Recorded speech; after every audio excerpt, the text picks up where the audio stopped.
మద్యం కుంభకోణం కేసులో 200 పేజీలతో కూడిన అదనపు ఛార్జ్ షీట్ను విజయవాడ ఏసీబీ కోర్టుకు సిట్ సమర్పించింది. అభియోగ పత్రం వివరాలను మా ప్రతినిధి జయప్రకాష్ ప్రత్యక్ష ప్రసారంతో అందిస్తారు.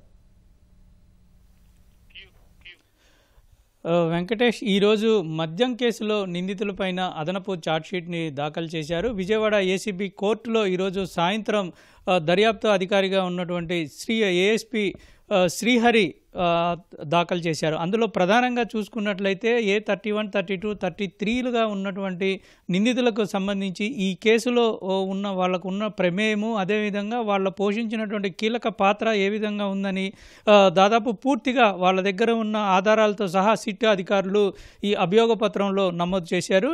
ఇందులో ప్రధానంగా చూసుకున్నట్లయితే A1 రాజ్ కసిరెడ్డితో పాటు వీళ్ళకు ఉన్నటువంటి సంబంధాలు, అదేవిధంగా సమావేశాలు ఎక్కడెక్కడ జరిపారు, ఎప్పుడెప్పుడు జరిపారు అనే విషయాలన్నింటినీ డిజిటల్ ఆధారాలతోటి గూగుల్ టేక్అవుట్, అదేవిధంగా డిజిటల్ ఆధారాలు వాళ్ళ సెల్ ఫోన్ ఉన్నటువంటి లొకేషను, ఈ ఆధారాలన్నిటితో పాటుగా సాక్షులు ఇచ్చినటువంటి సమాచారంతో కలిపి ఈ అభియోగ పత్రాన్ని అందులో పూర్తి స్థాయి వివరాలని పొందుపరిచినట్టు మనకు తెలుస్తుంది. మరొక వైపు చూసుకున్నట్లయితే ఈ ముగ్గురు నిందితులు గతంలో చాలా కీలకమైనటువంటి పొజిషన్స్లో ఉన్నారు.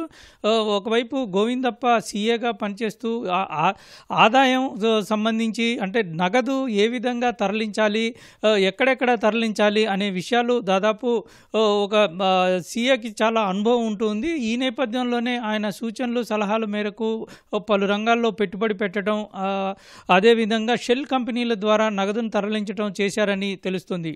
మరొక వైపు ధనంజయ రెడ్డి, కృష్ణమోహన్ రెడ్డి ఇద్దరు చాలా కీలకంగా వ్యవహరించిన పొజిషన్లలో ఉన్న నేపథ్యంలో వాటికి ఎటువంటి ఆటంకాలు రాకుండా ఉండేందుకు వాళ్ళు పలు చర్యలు తీసుకోవటం, అధికారాన్ని వినియోగించడం చేశారు. అదేవిధంగా రాజ్ కసిరెడ్డితో దగ్గర నుంచి నగదు తీసుకొని ఈ ముడుపులను తీసుకొని అంతిమ లబ్ధిదారుడికి ఈ ముగ్గురు చేర్చారనే విషయాన్ని సిట్ దర్యాప్తులో పేర్కొంది. మరొక వైపు ఈ షెల్ కంపెనీల నుంచి, కొన్ని కంపెనీల నుంచి అనుమానాస్పద లావాదేవీలు ఏ విధంగా నిందితులకు సంబంధించిన కంపెనీల్లో ఇది ఖాతాల్లో నుంచి వెళ్ళాయి అనే విషయాలని కొన్ని కంపెనీలకు సంబంధించి సుమారు 62 కోట్ల రూపాయలు గతంలో 2 జీవోల ఆధారంగా చేసుకొని 62 కోట్ల రూపాయలకు సంబంధించి ఖాతాల్లో ఉన్నాయి. వాటిని సీజ్ చేయాలని పలు కంపెనీలు, వ్యక్తులకు సంబంధించిన ఖాతాలని పేర్కొన్నారు. ప్రభుత్వం నుంచి దానికి సంబంధించి అనుమతులు కూడా తీసుకున్న పరిస్థితి ఉంది. ఆ వివరాలన్నింటినీ కూడా పొందుపరిచారు. మరోవైపు ఈ నెల రోజులు మొదటి ఛార్జ్షీటు తరువాత జరిగినటువంటి దర్యాప్తు, అదేవిధంగా అందులో తాజాగా జరిగినటువంటి విషయాలు, దర్యాప్తులో వీళ్ళు సేకరించినటువంటి కీలక విషయాలు కూడా ఇందులో పేర్కొన్నారు.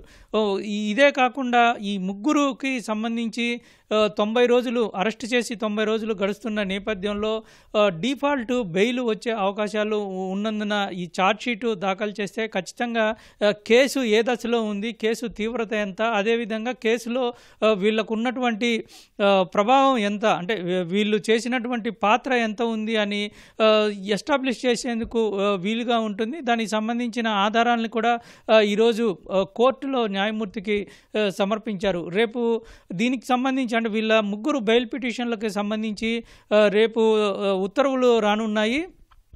ఈరోజు సమర్పించినటువంటి ఈ నివేదిక అందులో కీలకంగా ఉన్నటువంటి అంశాలు, ఆ ప్రభావం బెయిల్ మీద కూడా పడే అవకాశాలు అయితే ఖచ్చితంగా ఉండే అవకాశాలు ఉన్నాయి.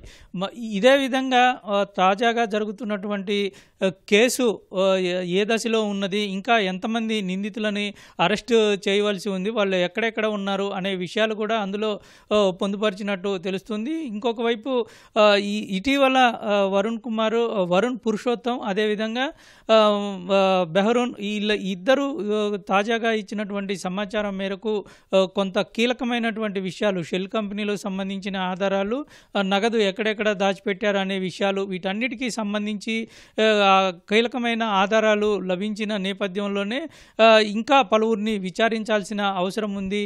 మరికొంతమంది ఇందులో కీలక పాత్ర పోషించిన వాళ్ళని ఇంకా అరెస్టు చేయాల్సిన అవసరం ఉందని సిట్టు భావిస్తుంది. భావిస్తూ ఉంది.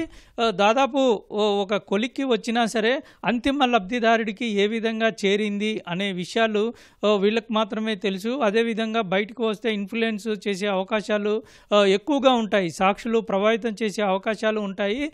కేసు ఇంకా కీలక దశలో, విచారణ దశలో ఉంది అనేటువంటి విషయాన్ని ఈ అభియోగ పత్రంలో నమోదు చేశారు.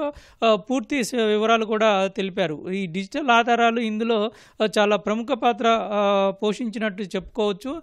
నిందితులు ఎక్కడ ఎటువంటి అనుమానం రాకుండా, వాళ్ళ ఉనికి తెలియకుండా ఉండేందుకు చాలా జాగ్రత్తలు తీసుకున్నారు. అయినా సరే సాక్షులు ఇచ్చిన సమాచారం, అదేవిధంగా నిందితుల విచారణలో కూడా ఎవరెవరితో సమావేశాలు జరిపారు, ఏ విధంగా జరిపారు అనేటువంటి విషయాలు వాళ్ళు ఇచ్చినప్పుడు దానికి సంబంధించి స్టేట్మెంట్లు కూడా రికార్డ్ చేశారు. కొన్ని 164 స్టేట్మెంట్లు కూడా రికార్డ్ చేసిన సందర్భంలోనే వీళ్ళ ప్రమేయం ఎంత మేరకు ఉంది, ఎంత కీలకంగా వ్యవహరించారు, అంతిమ లబ్ధిదారుడికి ఎంత దగ్గరగా ఉన్నారనే విషయాలు తెలుస్తూ ఉన్నాయి.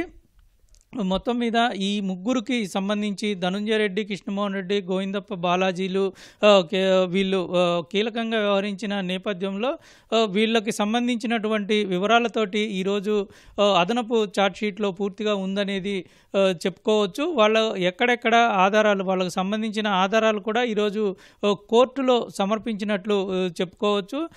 దీనికి సంబంధించి ఇంకా దర్యాప్తు చాలా వేగంగా జరుగుతూ ఉంది. మిగతా నిందితుల్ని కూడా విచారించేందుకు సిట్ దానికి సంబంధించి మొత్తం ప్రణాళిక కూడా సిద్ధం చేస్తుంది. వెంకటేష్. కెమెరామెన్ శేషుతో జయప్రకాష్, ఈటీవీ న్యూస్, విజయవాడ.